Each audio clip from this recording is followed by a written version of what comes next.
contiennent quelque chose qui à la base est haram, mais quand elle est mélangée, elle perd, Inch'Allah Ta'ala, son statut, car c'est dans le besoin et la darura, Inch'Allah Ta'ala. Tfaddal, la deuxième question. Barakallahu fikum wa jazakumullahu khairan, Cheikh. Donc, deuxième question. Noble Cheikh, je suis l'avis de Cheikh Al-Albani, rahimahullah, disant que la femme en état de menstru peut suivre des cours dans la mosquée.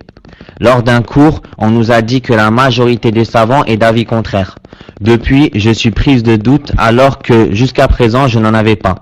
Je précise que ces cours sont retransmis sur MixLR, c'est la radio Cheikh.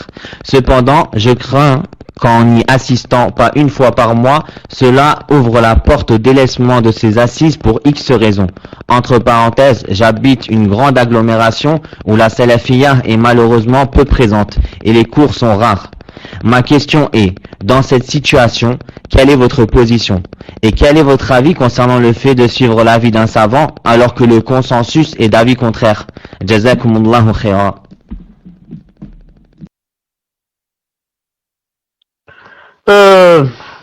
Dans notre religion, alhamdoulilah, il est toujours question de dalil et non pas de voir combien par exemple de savants suivent cet avis et combien de savants suivent l'autre avis. Ici, l'autre avis n'est pas suivi par beaucoup de savants, donc je dois suivre l'autre avis qui est suivi par beaucoup de savants. Il n'y a pas ça dans notre religion, alhamdoulilah. Mais le musulman, avant de prendre un avis, il lit les dalil. Et s'il y a maintenant un avis contraire à cet avis que j'ai choisi, je lis aussi les dalil de l'avis contraire. Ensuite, si j'ai le niveau qui me permet de voir quel est l'avis le plus fort et quels sont les dalil les plus forts, je prends l'avis donc où les dalils sont plus forts, et je n'ai pas besoin de voir combien de savants ont suivi cet avis ou combien d'avant ont suivi l'autre avis. Donc c'est une question de dalil, et ce n'est pas une question de nombre de savants. Donc si la sœur a le cœur consentant et qu'elle est apaisée, son cœur est apaisé par le dalil de Cheikh Al-Albani, parce qu'elle a lu cet avis et a lu les dalils, et qu'elle a lu les dalils des autres, de l'autre avis contraire, qu'elle a vu que ces dalils n'étaient pas aussi forts que son avis, donc elle adore Allah subhanahu wa ta'ala en suivant l'avis de Cheikh Al-Albani, et il n'y a, Inch'Allah ta'ala, aucun problème bi'idhnillah ta'ala, parce que elle n'est pas en train de suivre ses passions, mais elle est en train de suivre l'avis d'un grand savant bi'idhnillah ta'ala. Tfaddal. Barakallahu fikum wa fi ilmikum. Donc, troisième question. Dans quoi pouvons-nous dépenser les intérêts que la banque met dans notre compte bancaire? Pouvons-nous les dépenser au profit des nécessiteux ou bien pour le péage autoroute, gasoil, etc. Jazakumullahu khairan ya Cheikh.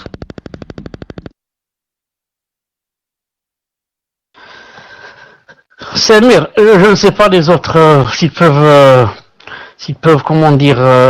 confirmer ou pas. S'il y a un autre qui n'a pas le rouge pour qu'il nous confirme. Je crois qu'il n'y a personne, tu es le seul. Habib, voilà un bruit. Il y a un bruit quand tu parles tac tac tac tac tac tac tac tac, comme ça on entend. Mais ce n'est pas grave, alhamdoulilah. Je crois que c'est le ventilo, Allah alam, je crois que c'est le ventilo, naam. Je crois que c'est le ventilo. Donc, naam, par rapport... Non, je crois pas que ça soit le chauffage. Je pense que c'est le PC ou le laptop, là, parce que c'est juste quand tu parles.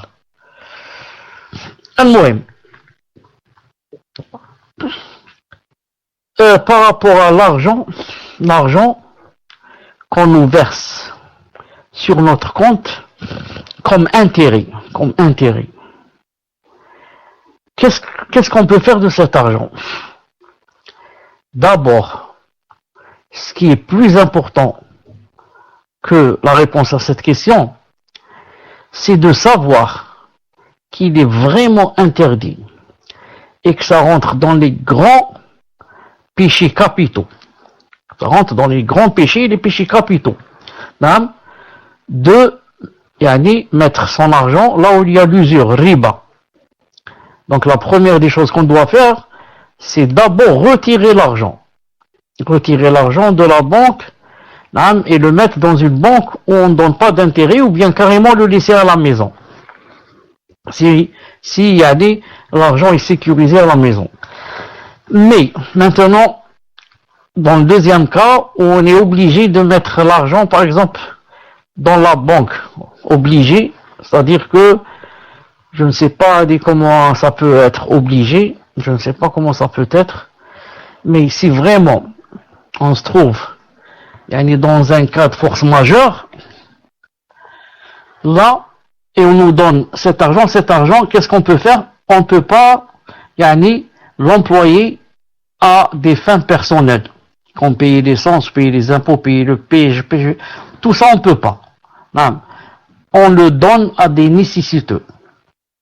Ou bien on le donne à la construction d'un hôpital, ou bien d'une école, ou bien, condition que l'école, bien sûr, soit une école, qui prêche, des valeurs qui ne sont pas contraires à l'islam.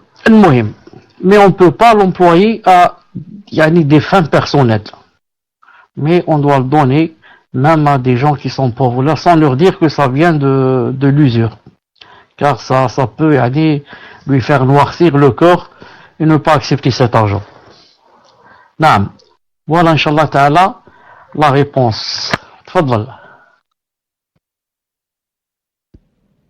Jazakumullahu khairan, Cheikh. Est-ce que vous pouvez me confirmer si le son est toujours prend, le bruit?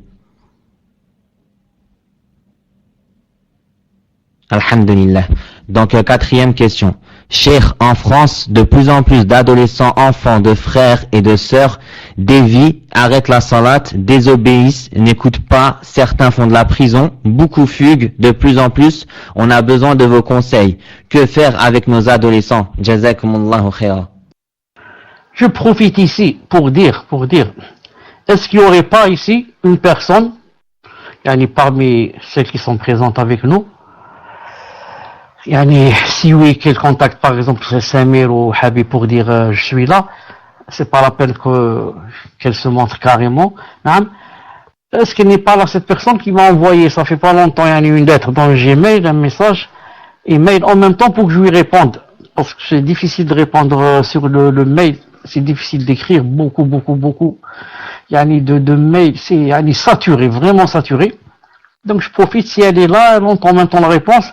Je parlais d'une personne qui a dit que très bien on veut faire la hijra ou là, mais que parmi les enfants, il y a le grand Ada qui veut pas partir avec nous et que comment qu'on va faire? Le laisser partir, le cœur de la mère sera déchiré, comment son fils en France, c'est dans le pays de hijra, ne pas partira.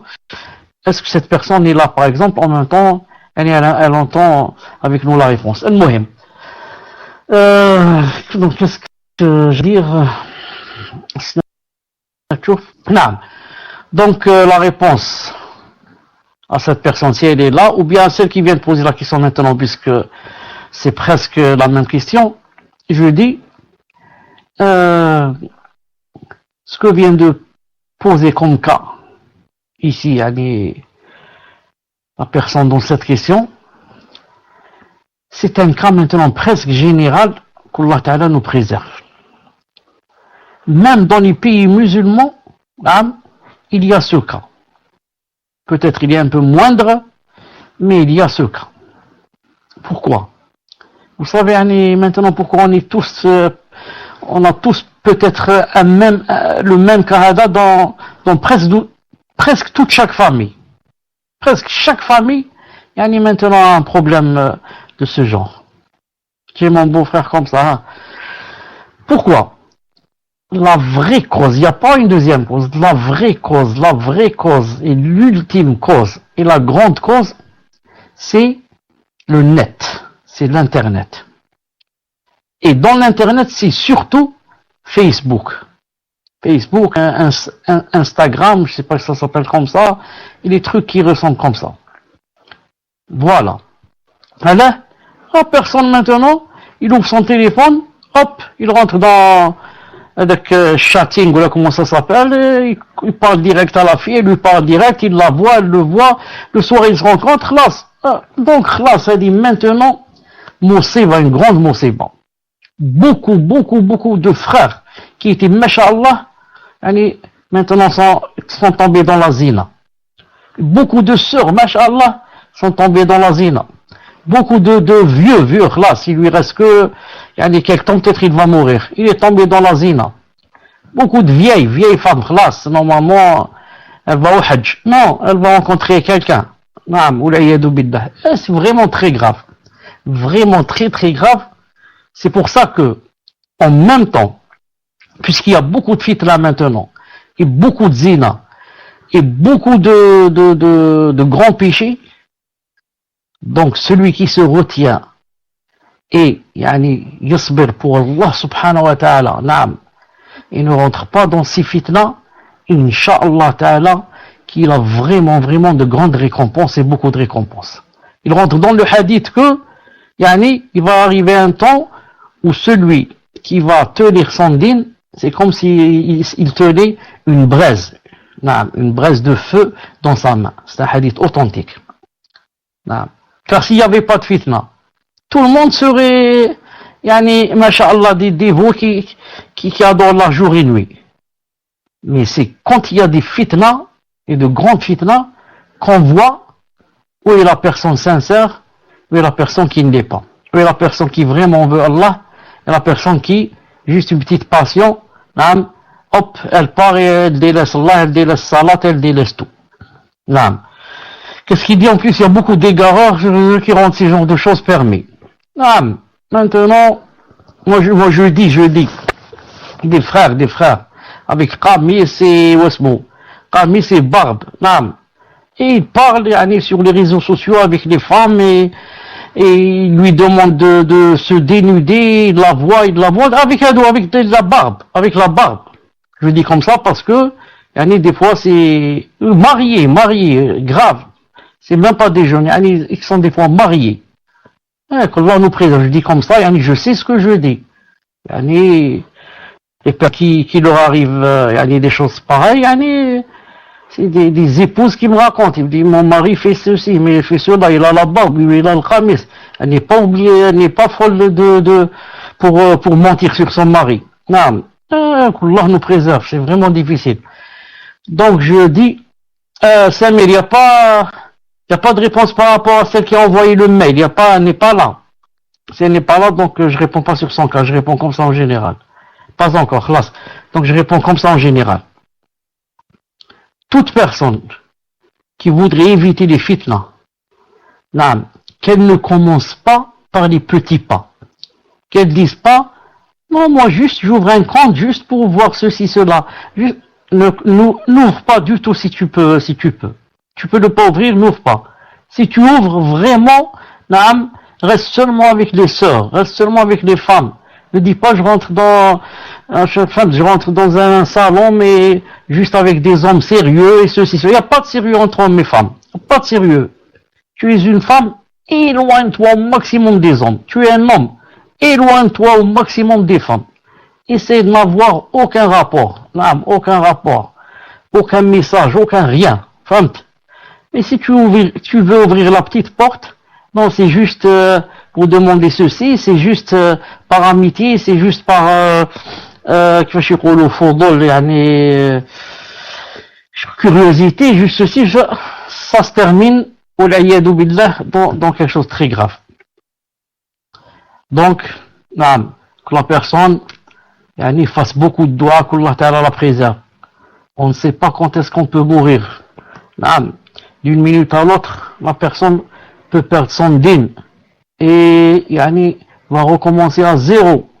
Des années, 20 ans, 30 ans, de ibada qui partent comme ça en l'air. Pourquoi? C'est pas parce qu'il a fait zina ou là, mais peut-être parce qu'il va tout délaisser, la salat, il va rentrer dans le shirk, il va rentrer, qu'Allah Ta'ala nous préserve. Donc, que la personne fasse beaucoup de doigts, qu'Allah Ta'ala raffermisse le cœur sur la droiture. Et qu'elle prenne des causes. En prenant des causes, c'est-à-dire, elle s'éloigne de tout ce qui est fitna, elle se rapproche au maximum en faisant les causes de ce qui renforce la foi. Être dans des assises, lire des livres, écouter des audios des savants, et comme ça. La science est une grande cause. La science est une grande cause pour s'éloigner des fitna. Donc, je termine en disant que ce qui se passe en France se passe partout. Sauf qu'en France, par exemple, ou là en Europe, c'est plus facile. C'est beaucoup plus facile. Je donne un exemple très simple. Par exemple, en Algérie, si quelqu'un, par exemple, rentre dans, je sais pas, le Facebook et fait la connaissance d'une fille, par exemple, maximum, il peut lui donner rendez-vous il se rencontre dans un jardin ou là. Mais en France ou là, non, par exemple, il peut aller dans un hôtel pour 1 heure, pour 2. Ça, il n'y a pas en Algérie, aller dans un hôtel et dire, j'ai une amie, je veux une chambre pour 1 heure ou 2, il n'y a pas. C'est interdit. Il faut, carte d'identité, la livret de famille, c'est ton épouse. Il y a des, par exemple,